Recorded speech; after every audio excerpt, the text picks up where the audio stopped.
Para maiba naman, gumawa ako ng malunggay cookies. Yung naging outcome, okay naman. Talaga malalasahan mo yung malunggay. Since sa malunggay pandesal nga ako nakilala, binabala ko gumawa ng panibagong product na meron ding sangkap na malunggay. Kaya napagdesisyonan ko, gumawa ng cookies. Gusto ko talaga matuto pag gumawa ng ibang pagkakakitaan.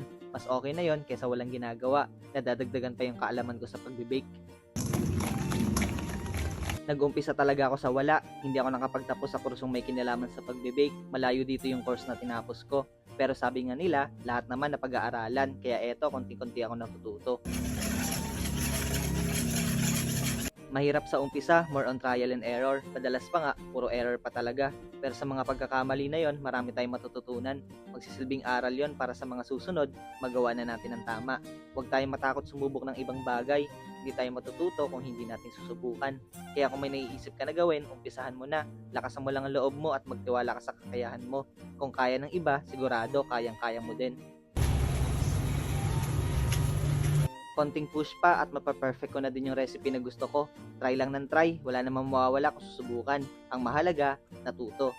So paano ba yan guys? Hanggang dito na lang ako. Huwag niyo kakalimutan mag-like and share. Kita-kits sa ating next video. Salamat!